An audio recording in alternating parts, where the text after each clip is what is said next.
My lab tests think I'm in my 30s. The calendar thinks I'm 50, but I got abs in my 40s by putting in my coffee every morning. I'm about 4.8% body fat now, and I'm never hungry. Believe it or not, I used to weigh 300 pounds, and I tried every single way you could ever try to lose weight. Lifting weights, strength training, cardio, low fat, low calorie, optimizing my sleep. I even became a devout vegan. And I apologize for all the people I yelled at during that time. Nothing worked. The fat wouldn't budge. I could lose half of it, and then it would come back with a vengeance. And then I drank a cup of something very, very strange at the top of a mountain on a spiritual pilgrimage. One sip flipped a switch in my brain that turned it on in a way I have never felt before. And when I started doing it regularly, it helped me drop the 100 pounds of fat, and I still have abs to this day. Now you're probably wondering what the hell I drank. I still remember it like it was yesterday. I'm at 18,300 feet up in the mountains of Tibet, in the middle of a high-altitude trekking journey at Mount Kailash, the holiest mountain in the world. And I was sitting in a guest house, frozen to my core and still overweight, when a tiny Tibetan woman hands me this creamy cup of yak butter tea. I'd never seen anything like it. It was thick, golden, kind of oily. I took one sip, and about 30 seconds later, my brain started tingling. I felt it in my entire body, and my brain had not been working very well for a long time, and I'm at high altitude. I shouldn't be feeling like I can snap awake, but I did. And the exhaustion that I've been dragging around just broke. And for the first time in years, especially at high altitude, I felt like dancing. I actually felt alive. And the crazy part is, I had never seen this drink before. Nobody in America talks about it. Not one doctor, not one trainer, not even diet books. And when I got home, I couldn't stop thinking about it. So I started experimenting. I swapped the tea for coffee, and then mold-free coffee, and the yak butter with grass-fed butter. I tried hundreds of different combinations to figure out, did coffee or tea or the butter make the difference? And when I dialed it in, it crushed my cravings, and it kept me energized for the entire day. I just didn't want to eat because my brain worked well, my body worked well, and I was burning fat for energy. And then quickly, the weight just dropped off with no pain, no suffering, no willpower. And here's where it gets weird. I stopped living at the gym. I started eating more food, not less. I quit being a vegan and added meat back in, and the fat still kept melting off. And then I ended up achieving it. I lost the full 100 pounds I've been working on losing for more than a decade. I knew I had something special, so I decided to call it Bulletproof Coffee, because I literally felt bulletproof when I drank it. I started sharing the story with this butter coffee online to anyone who would listen. And in a matter of months, CEOs in Silicon Valley were drinking it, magazines like Vogue were writing about it, even celebrities were swearing by it on national TV. Jimmy Fallon and Shailene Woodley were talking about Bulletproof Coffee, and I didn't know either one of them, and I didn't pay them to do it, because it works.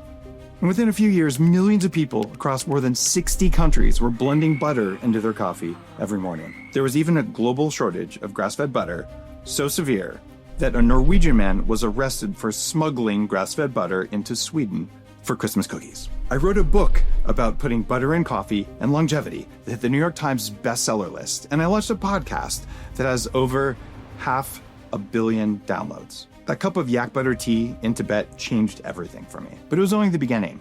It led me down a path that proved that nearly everything people teach about weight loss and living longer is just wrong, because I tried the stuff that was supposed to work and it didn't work, and there are good reasons, and we know those thanks to longevity and biohacking. I learned why diets don't work, why I kept losing weight and then gaining it right back, why more exercise can make you fatter, not thinner, and what controls fat burning at the cellular level. But the breakthrough that led me to lose those 100 pounds, understanding the truth, is about fat itself. Growing up, everyone around me told me the same story. If you eat fat, you'll get fat. Doctors, diet books, even school posters told me fat makes you fat. And like most people, I believed it. I counted my calories, I avoided butter, and I bought low-fat foods because the experts told me they were healthy.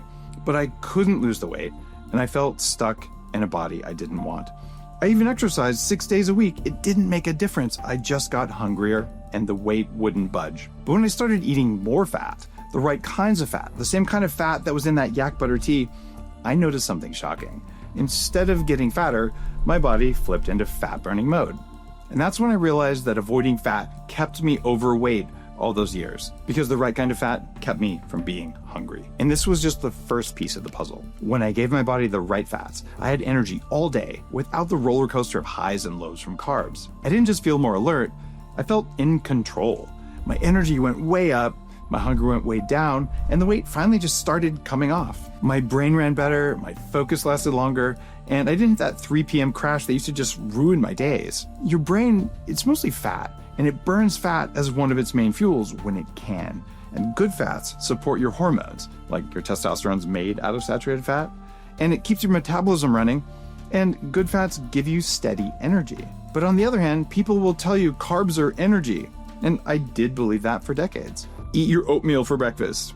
Grab an energy bar when you're tired. Slam a sports drink full of sugar before your workout. But that energy, it's just a sugar spike.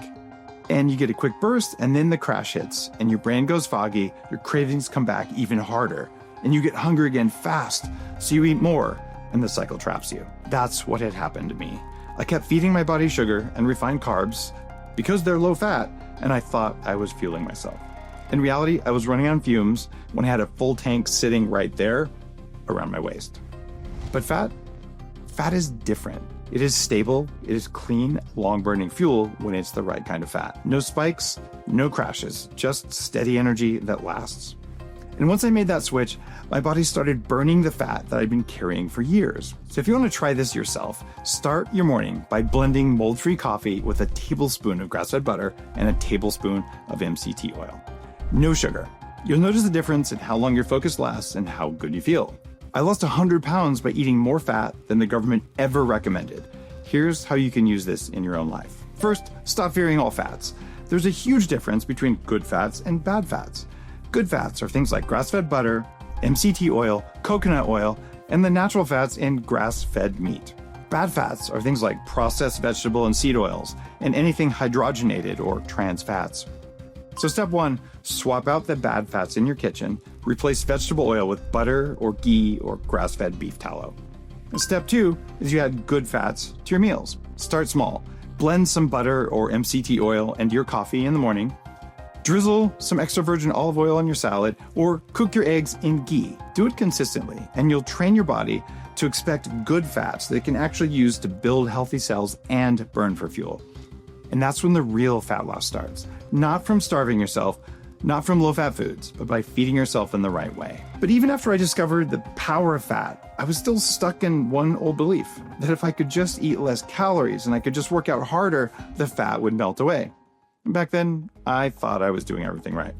I counted every single calorie, I tracked every meal, and I spent 90 minutes a day in the gym, 6 days a week, for 18 months straight. I got stronger, but the mirror told a different story. So did my belt. 46-inch waist when I started, 46-inch waist after 18 months of low-fat, low-calorie overtraining. No matter how hard I worked, the fat wouldn't come off. I felt like I was trapped in a broken system, fighting my own body with no way out, and just using my willpower every single day. Just say no to food, to just get on the treadmill, to just pick up more weight. It didn't work. And that's when I realized the calories in, calories out rule was just a straight up lie. The formula doesn't explain what's really going on inside your body. That model ignores the bigger players, hormones, metabolism, and inflammation. So it wasn't just about the numbers on a label. Two foods with the same calorie count could act completely differently when I ate them. So I learned it wasn't the quantity of food that controlled fat loss, it was the quality. Nutrient-dense foods can send powerful signals to my body and flip my metabolism from storing fat to burning it. And when you eat the right nutrient-dense foods, you're giving your body the raw materials to run its engine. And vitamins and minerals and high-quality proteins send a "we're safe and we have enough energy" signal.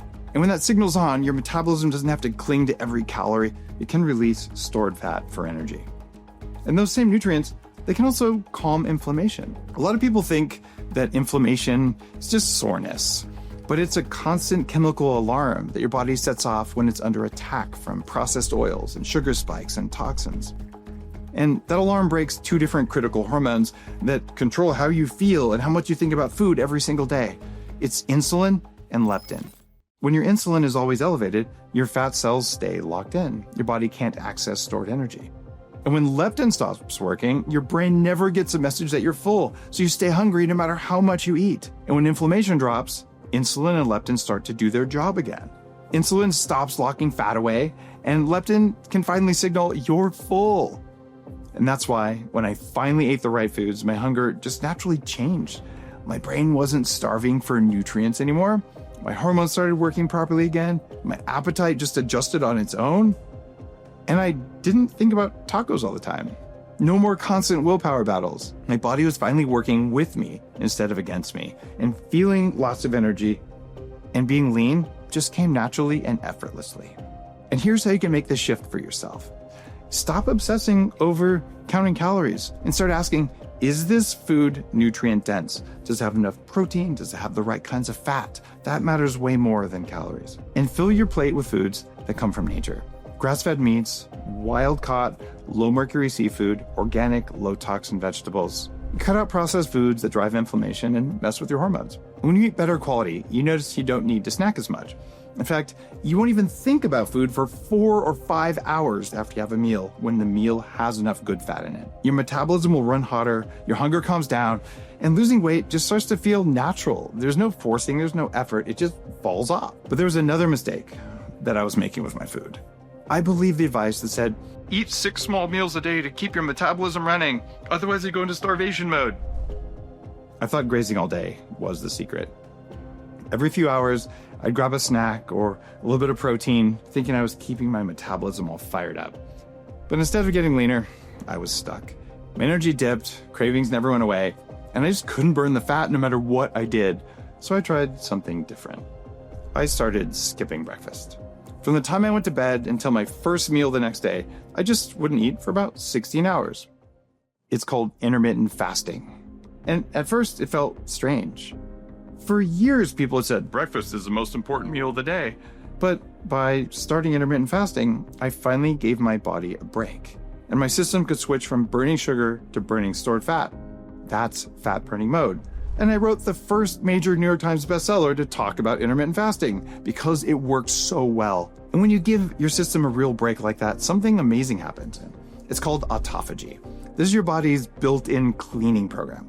It starts recycling damaged parts of your cells, and it makes your metabolism run even better than it did before. And as a result, my hunger calmed down, my energy stopped spiking and crashing, and I lost weight without feeling like I was starving myself. Here's how you can try it. Have that same coffee with butter and some MCT oil blended in the morning, and that keeps your hunger away, and it keeps your body in fat-burning mode. And it won't break an intermittent fast because of biochemistry. Your insulin doesn't change and some other hormones don't change. So this is a hack for fasting. And then you eat your first real meal at lunch and your second meal at dinner, and that's it. 2 meals, no constant grazing, no hunger, no energy crash, no thinking about food. You're just done, it's effortless, and it saves you time anyway. When you do this consistently, your body learns to tap into stored fat for energy. Your appetite naturally drops, and your weight loss just stops being a fight. So for me, the fat was coming off. My hunger was under control. My energy was steady for the first time in many years, but I still wasn't losing weight as fast as I could have been. Something was blocking it, and I finally found the problem.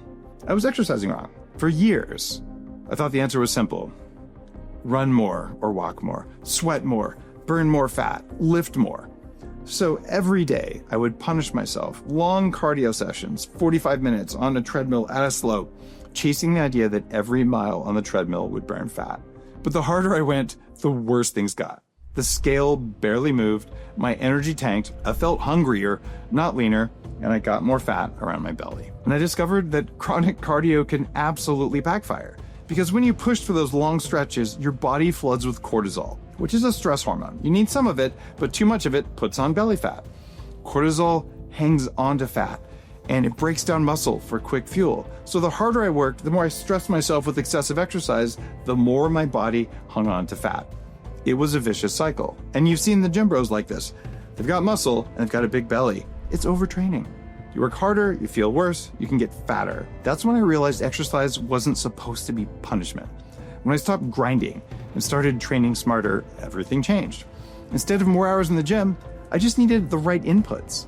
Just 2 or 3 rehit or high-intensity interval training sessions a week were enough to flip that metabolic switch. Short, intense bursts do the opposite of long cardio. So in a few minutes, they upgrade your body's fat-burning systems so you burn fat far better for hours after you stop moving. And of course, I added strength training, but only twice a week, not every single day. More muscle means higher metabolism. You burn more calories even at rest when you have muscle. And that daily gentle movement instead of a long, hard cardio session calmed my stress and improved my sleep. So instead of endless cardio that just stressed me out and broke me down, I found a rhythm that made my body want to let go of the fat and want to put on some muscle. And that plus a walk worked way better than 90 minutes a day of pain in the gym. And then I added in recovery tools like cold therapy and saunas. My body responded very, very well. So I thought, I've got it all figured out. Better food, smarter training. My weight did keep dropping, but the progress slowed. And sometimes my hunger would become unpredictable yet again. And that's when I discovered the final piece, a hidden problem that no one was talking about. It's toxins. Every single day, I was adding to my toxic load, and I didn't even realize it. Plastics from water bottles and food containers, pesticides on produce, synthetic fragrances in cleaners and self-care products, mold toxins in my environment and in my food. All those things add up, and it builds up over time in your body. And toxins don't just float around and disappear. Your body is way too smart for that. It will lock toxins away in your fat cells to protect you, which means your body won't let you burn fat because it would release poisons. So my body was refusing to burn fat because doing so would have poisoned me from the inside out. And yes, scientific studies do show that if you biopsy the fat in someone's body, it is full of toxins, and that can control how fast you can lose weight and how you feel when you're losing weight. And those toxins also fuel inflammation. That inflammation disrupted the hormones that control appetite and fat storage, like leptin and insulin. And my cravings were chaotic, and I couldn't figure out why, but only on some days. When I stopped adding toxins to my food accidentally, I started removing the ones my body already had stored away. The fat finally released because it was safe to do so because my toxic burden wasn't so high. So this is how you do it. You clean your food sourcing first.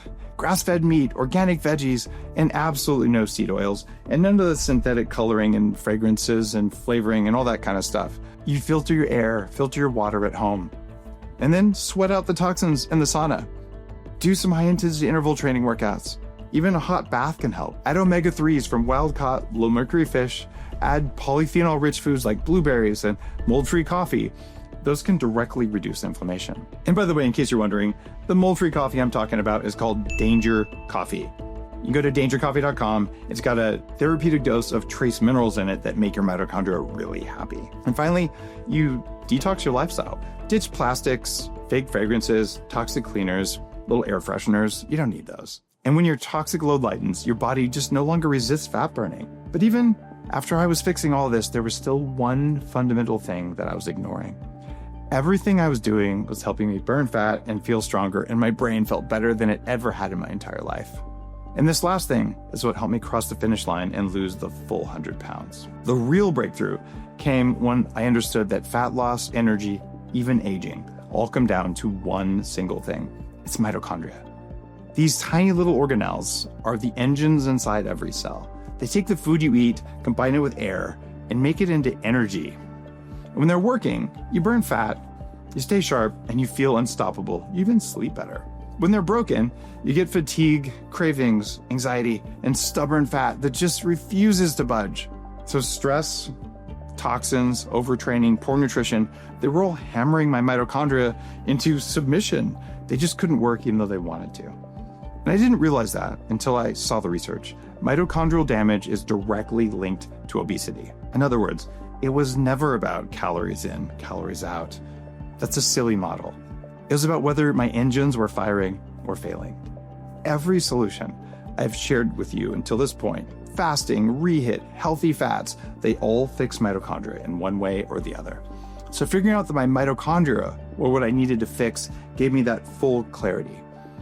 I wish my doctors had just told me when I was 19 years old that my mitochondria were failing instead of telling me to eat less and work out more. And when you fix your mitochondria, you keep the weight off. You don't gain it back because you fixed the root cause. When I actually did this myself, my body started burning fat instead of resisting it, and fat became the main fuel. You can start with nutrients that feed your mitochondria. Coenzyme Q10, carnitine, PQQ, magnesium. There's a lot of cool supplements you can take.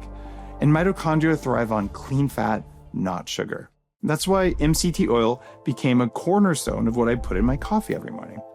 MCTs bypass normal digestion and go straight to your liver, and they turn into ketones. And that is pure rocket fuel for your brain and your body, and it teaches your cells to count on burning fat instead of burning carbs all the time. Grass-fed butter contains butyrate and fat-soluble vitamins that stabilize your cell membranes and your mitochondrial membranes. And you add in some omega-3s from wild fish, that makes your mitochondria flexible and resistant to damage. And remember that fasting we talked about earlier? It turns out it does something even more powerful for your mitochondria. When you go without food for a stretch, your body doesn't just switch to burning fat. It also triggers mitochondrial biogenesis, which is the process of making new, more efficient mitochondria. It's like new engine upgrades for your cells. You're literally building better energy. And that's why fasting doesn't just help you lose weight. It makes your metabolism stronger over the long term. And then there's hormesis, which is when you use controlled stress to get stronger. Things like cold plunges. They can push your mitochondria briefly into survival mode, so they know they might need to be able to burn more fuel to generate heat, and they become more effective and more efficient. Saunas do the opposite. They force your mitochondria to activate heat shock proteins that prevent those cellular engines from breaking down under stress. And none of this works unless you get deep restorative sleep. Sleep is when your mitochondria go into repair mode. Your body recycles old mitochondria and makes new, healthy ones. So if you, say, skimped on sleep, you're running yesterday's engines on today's workload, eventually they're going to break down. They need maintenance. Once I restored my mitochondria, that full 100 pounds came off and stayed off. But more importantly, it just got easier. No willpower, no cravings, no effort, just knowing what to do. All because one frozen afternoon, halfway across the world, on the top of a mountain, a stranger handed me a cup of yak butter tea and shattered everything I thought I knew about health. Today, my mold-free coffee has an upgrade. It is called Danger Coffee. And it's called Danger Coffee because who knows what you might do when you feel this good? Danger Coffee has that therapeutic dose of trace minerals and electrolytes in it, and it's certified mold-free. It's what I drink every single morning. Go to dangercoffee.com to check it out.